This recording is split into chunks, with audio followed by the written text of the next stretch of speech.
الحمدللہ وحدہ والصلاۃ والسلام علی من لا نبی بعدہ اما بعد فاعوذ باللہ من الشیطان الرجیم بسم اللہ الرحمن الرحیم قال اللہ عز وجل فی القرآن اذ ہما فی الغار اذ یقول لصاحبہ لا تحزن ان اللہ معنا صدق اللہ العظیم۔ آج کی خلاصۃ القرآن میں آپ حضرات کے سامنے چند باتیں ذکر کرنی ہیں۔ اللہ رب العزت سے دعا ہے کہ اللہ عمل کی توفیق عطا فرمائے۔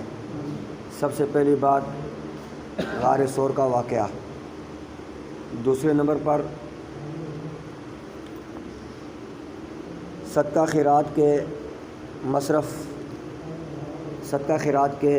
مصرف یعنی صدقہ اور خیرات کن لوگوں پر لگتا ہے، کن لوگوں پر نہیں لگتا۔ تیسری بات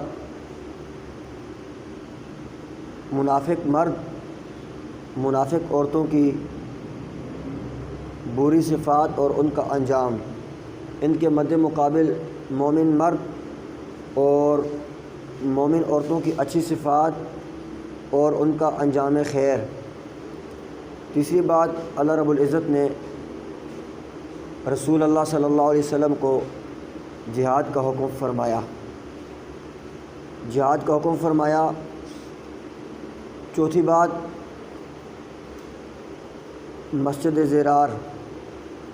زرار اور اس کے مقابلے میں مسجد قباء۔ پانچویں بات توبہ کرنے والے لوگ کون ہیں۔ چھٹی بات آل حق کا دامن تھام لو۔ یہ 6 باتیں آپ کے سامنے ذکر کرنی ہیں۔ اس کے بعد سورۃ یونس ہے۔ سورۃ یونس مکی صورت ہے۔ مکی صورتوں میں بنیادی طور پر 3 مضامین ہوتے ہیں: توحید، رسالت، آخرت۔ اس میں بھی چند باتیں آپ کے سامنے ذکر کر دوں گا۔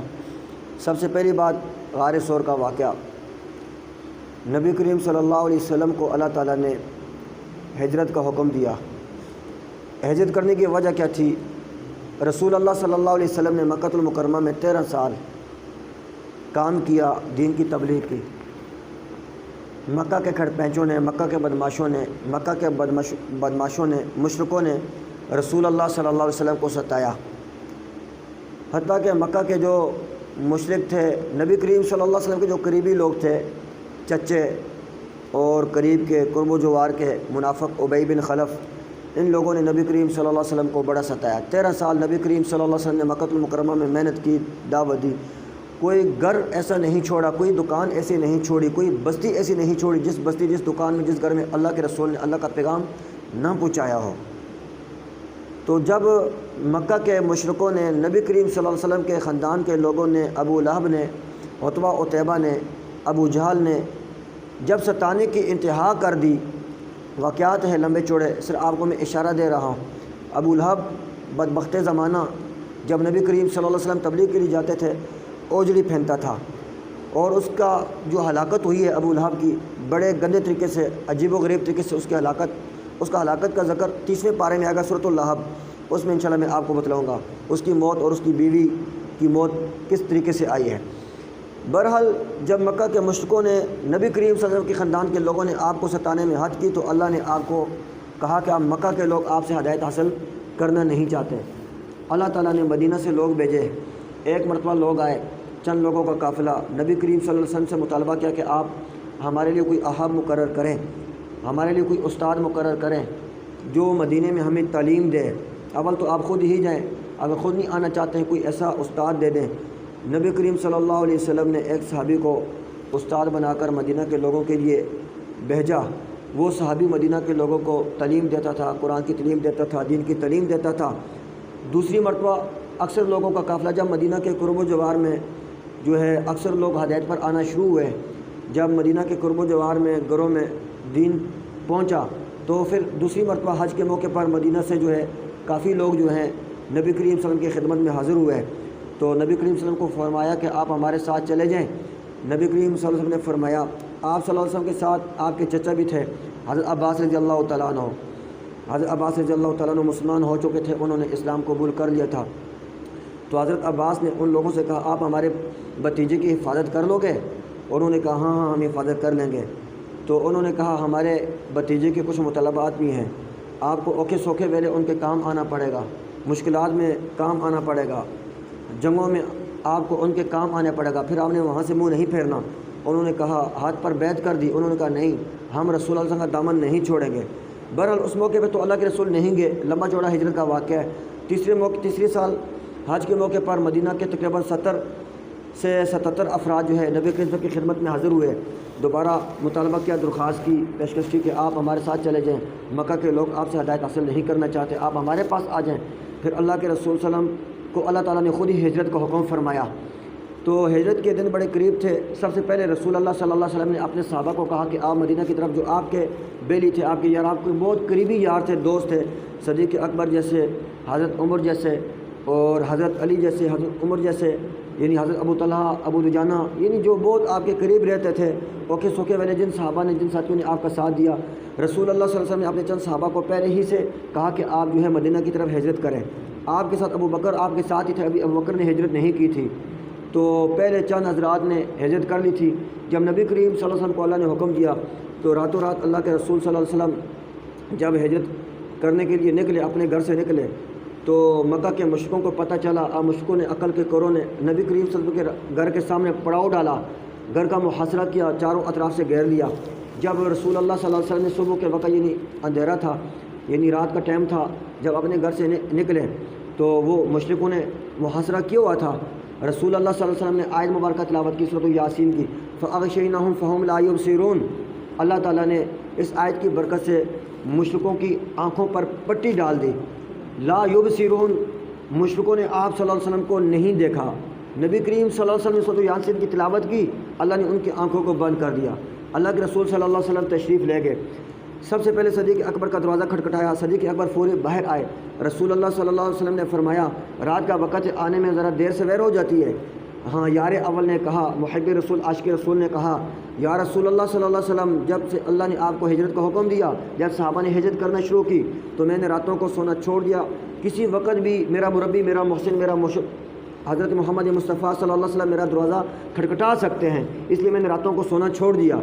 تو ایسے دیوانے تھے، اللہ تعالیٰ ہمیں بھی ایسے دیوانے عطا فرمائے جو دین کے لیے تن من دھن کی بازی لگائیں، دین کے لیے اپنی جانوں کو نذرانہ پیش کریں۔ بہرحال اللہ کے رسول صلی اللہ علیہ وسلم صدیق اکبر کے گھر تشریف لے گئے۔ صدیق اکبر کے گھر کی بیک سائڈ سے بھی دروازہ تھا، وہاں سے نکلے، وہاں سے اللہ کے رسول صلی اللہ علیہ وسلم چلے گئے۔ تو راستے میں مشرکوں نے پھر پڑاؤ کیا، پیچھا کیا، تعاقب کیا۔ اللہ کے رسول صلی اللہ علیہ وسلم غار ثور میں چلے گئے۔ غار ثور میں اللہ کے رسول صلی اللہ علیہ وسلم نے 3 دن قیام کیا۔ تو غار ثور میں صدیق اکبر بھی آپ صلی اللہ علیہ وسلم کے ساتھ تھے۔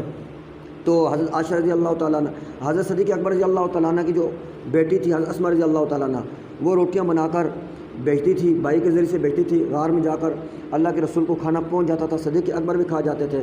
رسول اللہ صلی اللہ علیہ وسلم نے قیام فرمایا اور صدیق اکبر کی گود میں رسول اللہ صلی اللہ علیہ وسلم کا سر تھا۔ تو سام اژدہا سوراخ سے نکل کر صدیق اکبر کو کاٹ دیا، اف تک بھی نہیں نکالی، اگر میرے نبی کے نیند میں خلل نہ آئے، میرے نبی کو تکلیف نہ پہنچے۔ اور اپنے جو ہے پگڑی مبارک وہ پھاڑ کے جو ہے سوراخ میں دیے جا رہے ہیں تاکہ سوراخ سے کوئی اور چیز نکل کر میرے نبی کو تکلیف نہ پہنچائے۔ اسے کہتے ہیں عشق، اسے کہتے ہیں محبت۔ صدیق اکبر نے اپنے غلام کو کہا کہ آپ اونٹنیوں کو لے آئیں۔ ایک اونٹنی تھی، اونٹ تھے، یعنی 3، ایک اونٹنی منگوائی، 2 اونٹ منگوائے۔ تو ایک پر آپ صلی اللہ علیہ وسلم سوار ہوئے، ایک پر صدیق اکبر سوار ہوئے، ایک پر صدیق اکبر کے غلام سوار ہوئے، اور ایک چوتھا آدمی تھا، اس کو بھی ساتھ پیچھے بٹھا لیا۔ وہ راستہ دکھانے والا تھا، چونکہ بڑا عجیب و غریب راستہ تھا، وہ راستہ معلوم کرنا بڑا مشکل تھا۔ رہبر کو ساتھ بٹھایا بطور راستہ دکھانے کے۔ جب اللہ کے رسول صلی اللہ علیہ وسلم مدینہ کی طرف ہجرت کرنے لگے تو راستے میں سراقہ بن مالک سے ملاقات ہوئی۔ سراقہ بن مالک گھوڑے پر سوار تھا، اللہ کے رسول اونٹنی پر سوار تھے۔ سراقہ بن مالک نے جب اپنے گھوڑے کو آگے کو کیا، جب رسول اللہ صلی اللہ علیہ وسلم کو پکڑنے کی کوشش کی، سراقہ بن مالک کے گھوڑے کے پاؤں زمین میں دھنس گئے، عقل پھر بھی ٹھکانے نہیں آئی۔ دوبارہ اس نے تعاقب کیا، پھر اس کے پاؤں، گھوڑے کے پاؤں دھنس گئے، تیسری مرتبہ پھر دھنسے، پھر وہ گر کے اس کو بھی ٹھوکر لگی۔ پھر رسول اللہ صلی اللہ علیہ وسلم نے اپنی اونٹنی مبارک کھڑی کر کر یعنی رو کر خود اس کو پناہ چاہی۔ سراقہ بن مالک نے رسول اللہ صلی اللہ علیہ وسلم سے پناہ مانگی، خدا کے واسطے مجھے معاف کر دیں، میں نے آپ کی نبوت کو تسلیم کر لیا ہے۔ تو بہرحال مسلمان تو نہیں ہوا تھا، تو واپس آ کر سراقہ بن مالک واپس آ کر اللہ نے سراقہ بن مالک سے بھی اللہ نے نبی کریم صلی اللہ علیہ وسلم کو بچایا. حفاظت اللہ کرے تو ایسے حفاظت کرتے ہیں اللہ تعالیٰ. سراقہ بن مالک نے واپس آ کر ابو جہل بدبختی زمانہ کو کہا لات کی قسم اگر اس وقت آپ موجود ہوتے جس وقت میرے گھوڑے کے پاؤں زمین میں دسے تھے آپ ضرور مضرور نبی کی نبوت کو اپنے بھتیجے کی نبوت کو تسلیم کر لیتے. لات کی قسم چونکہ وہ بتوں کی پوجا کرتے ہیں, لات قرآن میں آتا ہے, بت کا نام ہے, تو اس لیے بہرحال اللہ کے رسول صلی اللہ علیہ وسلم وہاں سے چلے گئے. راستے میں ام معبد کے گھر تشریف لے گئے. ام معبد نے کہا بکری کی تھنوں کو ہاتھ پھیرے. بکری کے تھن خشک تھے, دودھ نہیں آتا تھا. جب اللہ کے رسول نے بکری کی تھنوں کو ہاتھ پھیرا, تھنوں کو ہاتھ پھیرنے کی برکت سے اللہ نے دودھ کی نہریں جاری کر دی. ام معبد کے پورے خاندان نے بھی سیراب ہو کر دودھ پیا. رسول اللہ صلی اللہ علیہ وسلم نے بھی پیا, ابو بکر نے بھی پیا, غلام نے بھی پیا, راستہ دکھانے والے نے بھی پیا. وہاں سے چلے گئے آگے. جب اللہ کے رسول صلی اللہ علیہ وسلم اٹھنے پر سوار تھے, مدینہ کے لوگ سبحان اللہ نبی کریم صلی اللہ علیہ وسلم کے استقبال کے لیے پروٹوکول کے لیے مدینہ کا بچہ چھوٹا بڑا مرد عورت بوڑھا سب نبی کریم صلی اللہ علیہ وسلم کے استقبال کے لیے اپنے گھروں سے نکل کر باہر کو آ گئے. جب باہر کو آئے, جب رسول اللہ علیہ وسلم کی آمد ہوئی, وہاں پر پہنچے. ہر بندے کی خواہش, ہر بچے چھوٹے بڑے کی تمنا تھی کہ اللہ کے رسول ہمارے گھر میں قیام کرے, ہمارے گھر میں مہمان بنے. اللہ کے رسول نے فرمایا جس گھر کے سامنے میری اونٹنی بیٹھے گی اسی گھر کے سامنے اسی گھر میں میں مہمان ٹھہروں گا. ابو ایوب انصاری کے گھر میں رضی اللہ تعالیٰ عنہ کے گھر کے سامنے اونٹنی بیٹھی تھی, اس کے گھر میں اللہ کے رسول مہمان ٹھہرے. وہاں پر ہی مسجد نبی بنی, مرکز بنا. پھر اللہ کے رسول صلی اللہ علیہ وسلم نے وہاں پر مسجد نبی میں بیٹھ کر دین کا کام کیا. وہاں پر غزوات ہوئے, جہاد ہوئے, لمبی چوڑی تفصیل ہے. تو بہرحال بھائیو دوستو, رسول اللہ صلی اللہ علیہ وسلم کا جو ہے ساتھ مشکل میں بھی صحابہ نے دیا, ابو بکر صدیق نے دیا. غار سور کا واقعہ اذ ہما فی الغار اذ یقول لصاحبہ لا تحزن ان اللہ معنا. ان آیات مبارکہ میں کہا جا رہا ہے جب ادھر سے دوبارہ دشمن آئے تھے, غار سور کے بالکل قریب آپ پہنچے تھے, لیکن پھر بھی ان کی نظریں غار کی طرف نہیں پڑی تھیں. تو اللہ کے رسول نے صدیق اکبر سے کہا, آیتیں نازل کر دی, لا تخف ولا تحزن, آپ خوف نہ کریں غم نہ کریں, اللہ ہمارے ساتھ ہے, اللہ کی ہمارے ساتھ مدد ہوگی, یہ ہمارا کچھ بھی نہیں بگاڑ سکتے. اگر میرا اور آپ کا یقین ایمان ہو, ہمیں کوئی دنیا کی طاقت شکست نہیں دے سکتی. ساری کائنات کے سارے لوگ مل کر اگر مجھے اور آپ کو نقصان پہنچانا چاہیں, اگر اللہ کی چاہت میں نہ ہو کوئی بھی مجھے اور آپ کو نقصان نہیں پہنچا سکتا. اگر ہمیں نفع پہنچانا چاہیں, اگر اللہ نہ چاہیں کوئی بھی ہمیں نفع نہیں پہنچا سکتا. ہم وظائف کا تمام کریں گے تو انشاءاللہ اللہ کی نصرت ہوگی. اللہ کے رسول صلی اللہ علیہ وسلم کے ساتھ اللہ کی مدد کی نصرت تھی. آپ دیکھو اس میں کتنے سبق نکلتے ہیں. سب سے پہلے نبی کریم صلی اللہ علیہ وسلم کے گھر کا محاصرہ کیا. جب گھر سے نکلے دشمن بیٹھے ہوئے, اللہ نے آنکھوں پر شہوت کی پٹی چڑھا دی. اللہ نے پٹی چڑھا دی, لا یبصرون, وہ نہیں دیکھ سکتے. تو اگر ہم بھی اس طرح کی تمام کریں, اللہ ہماری بھی دشمنوں سے حفاظت فرمائے گا.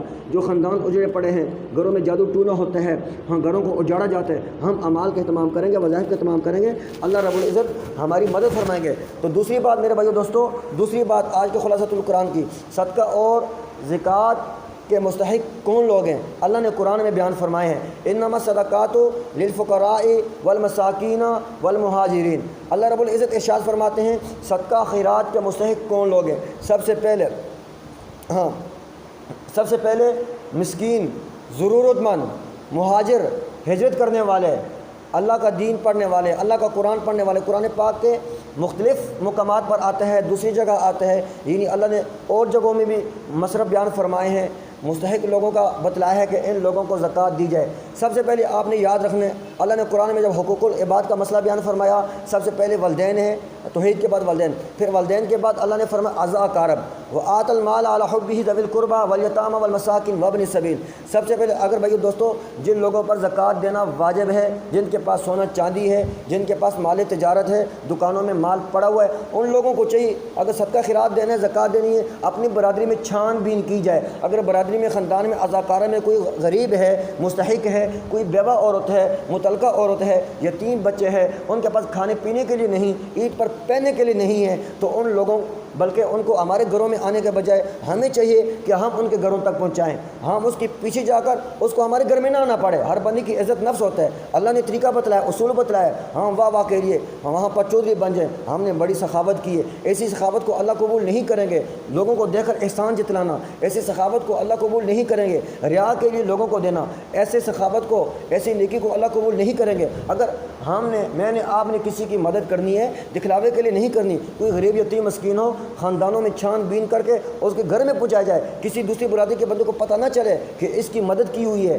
اس کے ساتھ نیکی کی ہے۔ نیکی کریں اللہ کے لیے کریں، کسی دوسرے کو کیا بتلانا ہے۔ اگر عزاکارہ میں کوئی غریب یتیم مسکین نہیں ملتا بھائی دوستو، پھر اپنے علاقے میں دیکھا جائے، اگر علاقے میں نہیں ملتا پھر تیسرے نمبر پہ جو ہے اللہ نے قرآن میں کہا ہاں کہ دین پڑھنے والے مسافر طلباء، مدرسوں میں دور دراز سے آنے والے، اللہ کا دین قرآن پڑھنے والے، پڑھ کر ساری انسانیت کی خدمت کرنے والے، مدرسوں میں چٹائیاں بچھانے والے، پکھے لگانے والے، اللہ کے گھر کو مرمت کرنے والے، ٹیل چپس کرنے والے، ایسے لوگوں کا اللہ نے پھر انجام بھی بتلایا کہ جو اللہ کی راہ میں خرچ کریں گے۔ قرآن میں دوسری جگہ اللہ فرماتے ہیں کہ میں اس کے مال کو دگنا کروں گا، اس کے مال کو بڑھا دوں گا۔ ہم کہتے ہیں کہ مال دیں گے تو مال کم ہوگا، اللہ کہتا ہے مال خرچ کریں گے میں مال کو دگنا کروں گا۔ میری آپ کی سوچ ہے مال نکالیں گے، جیب سے نکالنا بڑا مشکل کام ہے، کمی ہوگی، کمی نہیں ہوتی۔ جس کا یقین قرآن پر ہوگا نا، قرآن آپ کے سامنے بیان ہو رہا ہے، اللہ اس کے مال کو دگنا کرے گا۔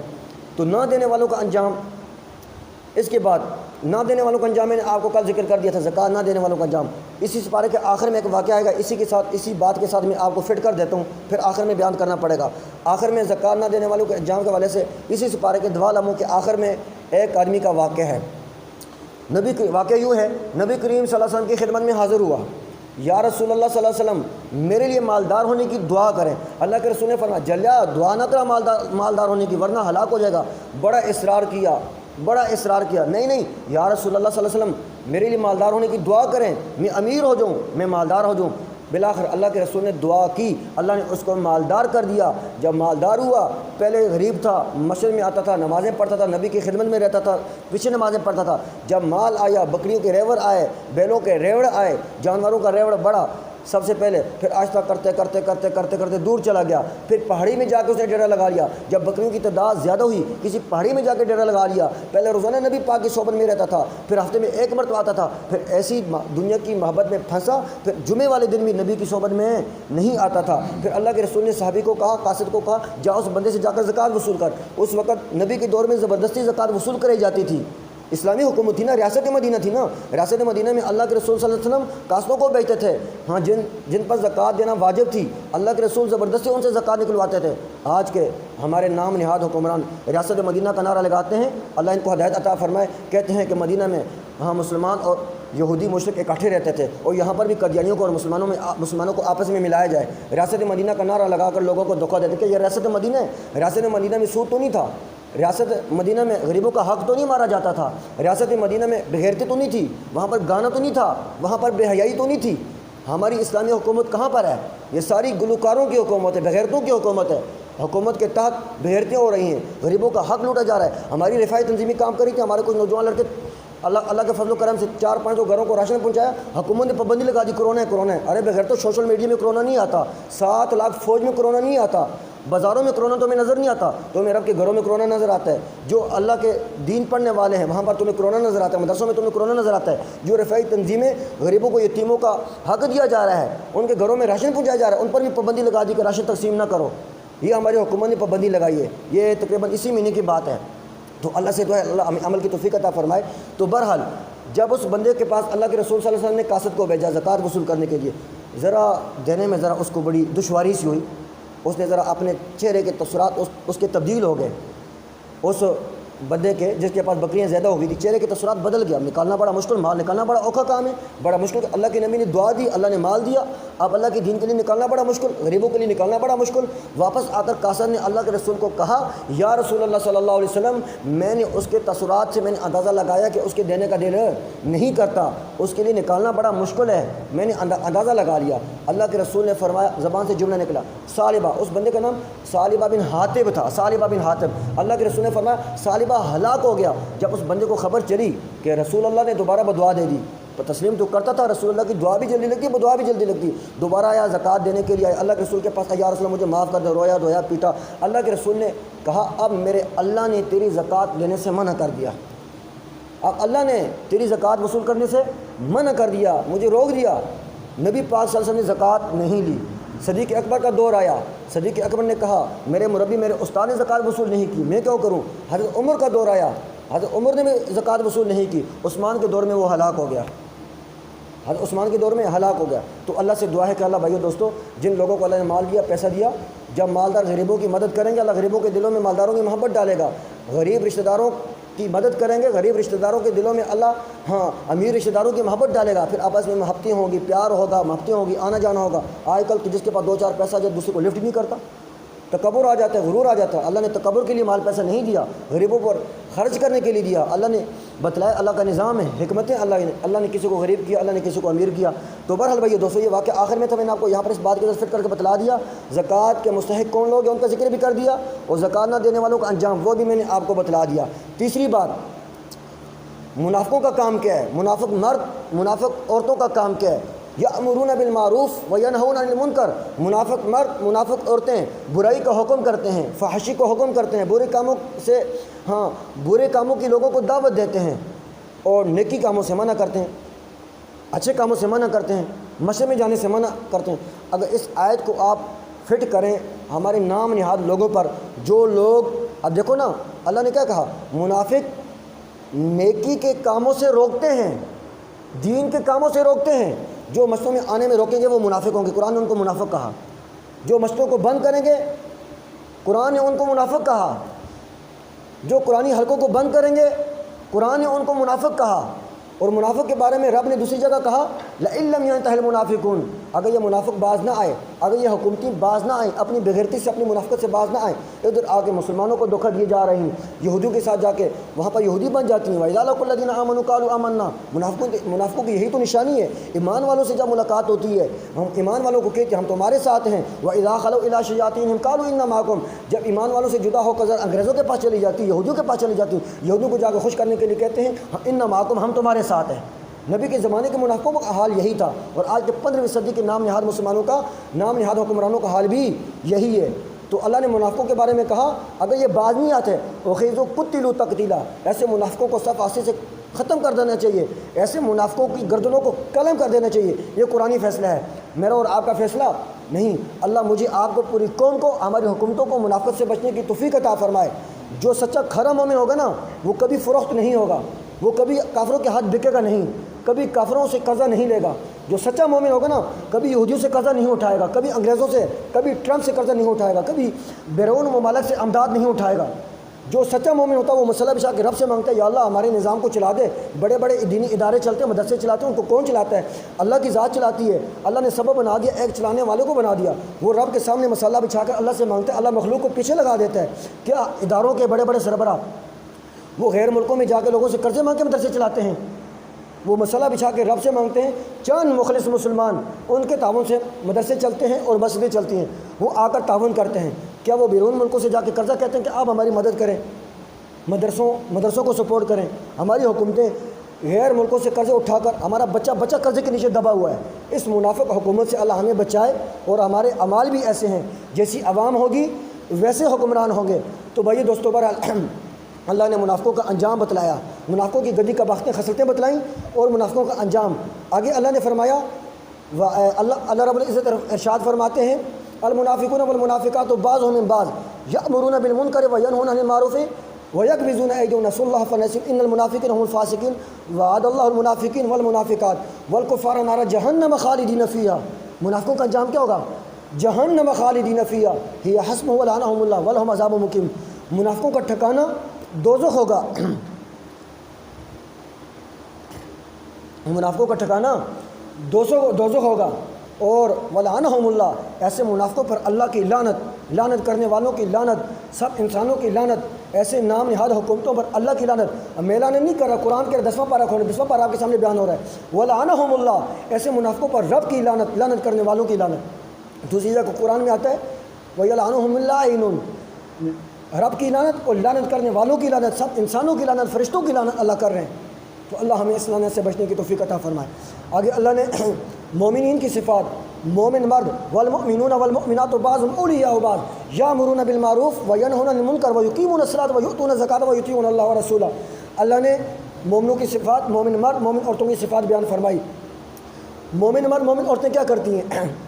نیکی کو حکم کرتے ہیں، برائی سے منع کرتے ہیں، نماز قائم کرتے ہیں، زکوٰۃ ادا کرتے ہیں، اللہ کی اطاعت کرتے ہیں۔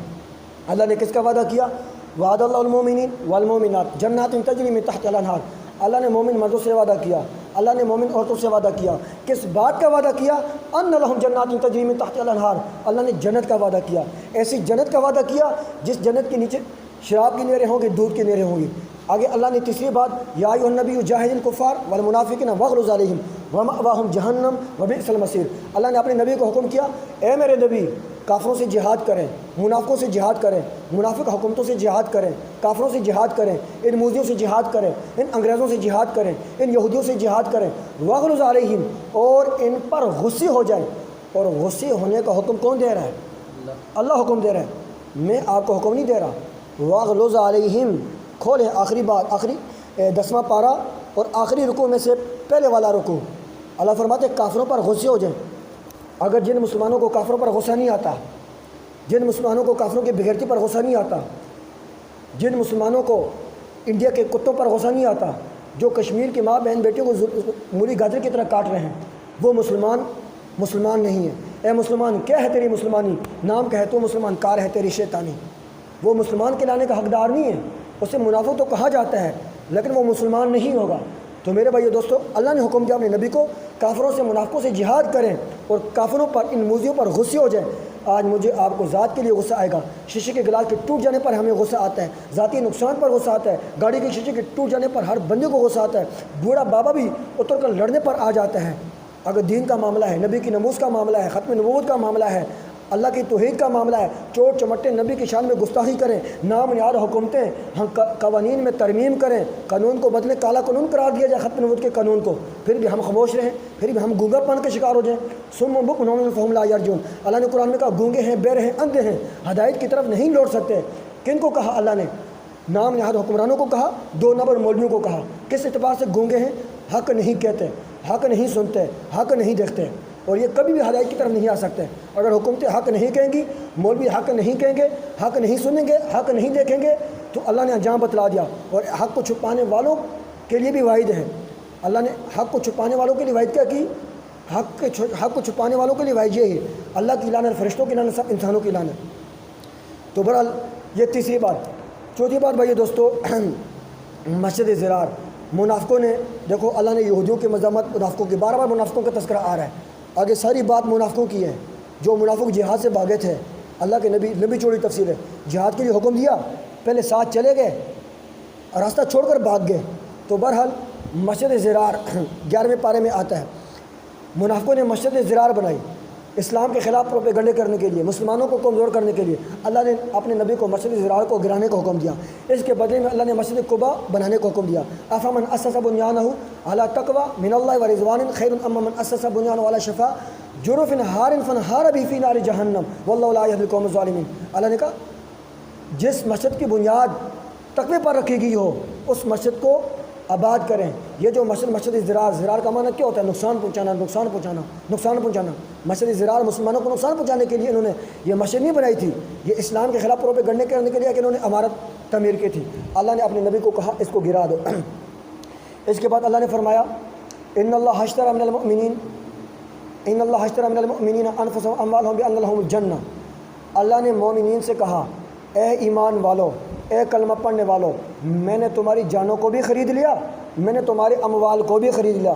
ہم نے کہا اللہ آپ نے ہماری جان بھی خرید لی، مال بھی خرید لیا، اس کے بدلے آپ ہمیں کیا دیں گے؟ مثال کے طور پہ میں نے آپ کو کہا یار یہ گلاس میں آپ کو بیچتا ہوں، آپ نے مجھے اس کے بدلے میں کیا دینا ہے؟ آپ تو یہی کہیں گے میں گلاس کے بدلے میں آپ کو پیسے دوں گا نا، پیسے دوں گا اس کے بدلے میں۔ تمہیں مثال دے کے آپ کو بات سمجھا رہا ہوں۔ اللہ نے کہا اے ایمان والو، میں نے تمہاری جان بھی خرید لی، مال بھی خرید لیا۔ ہم نے کہا اللہ آپ نے ہماری جان بھی خرید لی، مال بھی خرید لیا، تو اس کے بدلے میں آپ نے ہمیں کیا دینا ہے؟ اللہ نے کہا بِأَنَّ لَهُمُ الْجَنَّةَ، اس کے بدلے میں تمہیں جنت ملے گی۔ ہم نے کہا اللہ ہمیں کیا کر کے آنا پڑے گا؟ کون سا کام کر کے آنا پڑے گا جس کام کی بدولت ہمیں جنت ملے گی؟ اللہ نے کہا یقاتلون فی سبیل اللہ، اللہ نے کہا مرنا پڑے گا یا مارنا پڑے گا، شہید ہونا پڑے گا، قتل کرنا پڑے گا، کافروں کو، موذیوں کو، ان بغیرتوں کو قتل کرنا پڑے گا یا ان کے ہاتھوں شہید ہونا پڑے گا۔ اللہ تعالیٰ سے دعا اللہ مل کی توفیق عطا فرمائے۔ موٹی سی بات میں نے آپ کو ذکر کر دی، یا ایھا الذین آمنوا اتقوا اللہ وکونوا مع الصادقین۔ چوتھی بات اللہ نے کہا ایمان والوں کا دامن تھامو، اے ایمان والو اللہ سے ڈرو۔ اللہ کا ڈر کہاں سے ملے گا؟ سچوں کے ساتھ، اہل حق کے ساتھ، علماء کے ساتھ جڑ جاؤ۔ علامہ علوسی رحمۃ اللہ علیہ نے اس آیت کی تفسیر میں فرمایا اللہ والوں کے ساتھ اتنا جڑ جاؤ یہاں تک کہ ان کا رنگ تمہارے اوپر چڑھ جائے۔ اللہ سے دعا ہے کہ اللہ عمل کی توفیق عطا فرمائے۔ سورۃ یونس کی بھی تلاوت ہوئی تھی، انشاءاللہ سورۃ یونس کا آغاز کل کریں گے۔ سورۃ یونس کا ایک پاؤ بلکہ آدھا پارہ پڑھا ہے، آدھے پارے کا درس رہ گئے، اب آدھے پارے کا باقی جو کل آگے تراویح میں پڑھیں گے انشاءاللہ اللہ کی توفیق سے اس کا کل دیں گے۔ اللہ سے دعا ہے کہ اللہ عمل کی توفیق عطا فرمائے۔ الحمدللہ رب العالمین والعاقبۃ للمتقین والصلاۃ والسلام علی سید الانبیاء والمرسلین اللہم صلی علی محمد النبی الامی وعلی آلہ وسلم تسلیما۔ یا اللہ جو باتیں کہیں سنی عمل کی توفیق عطا فرما۔ یا اللہ ہمارا بیٹھنا قبول فرما، ہمارا سننا قبول فرما۔ اس دور میں حق کہنا، حق سننا بہت مشکل کام ہے۔ یا اللہ اپنی ایمان کو بچانا بہت مشکل کام ہے۔ اللہ ہم تو سے اپنی ایمان کی حفاظت کی دعا کرتے ہیں۔ یا اللہ آپ ہمارے ایمان کی حفاظت فرمائیں۔ اللہ ہمیں کلمہ حق کہنے کی، اللہ سننے کی توفیق عطا فرما۔ اللہ تیرے نبی نے کہا جابر بادشاہ کے سامنے کلمہ حق کہنا بہت بڑا جہاد ہے۔ یا اللہ جہاد باللسان بھی ہے، اللہ جہاد تلوار والا جہاد بھی ہے۔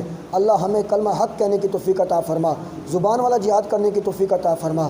یا اللہ تلوار والا جہاد کرنے کی توفیق عطا فرما، انسانیت کی خدمت والا جہاد بھی اللہ ہمیں عطا فرما، سارے جہاد کرنے کی توفیق عطا فرما۔ یا اللہ چور چمٹوں نے، انگریزوں نے، اللہ ان موذیوں نے کانے کو کھڑا کیا، کھڑا کر کے کہا کہ آپ لوگوں کو یہ پیغام دیں۔ یا اللہ تجھے تیری رحمت کا واسطہ، تجھے تیرے کرم کا واسطہ ہمیں ان موذیوں کی، ان سازشوں سے بچنے کی توفیق عطا فرما۔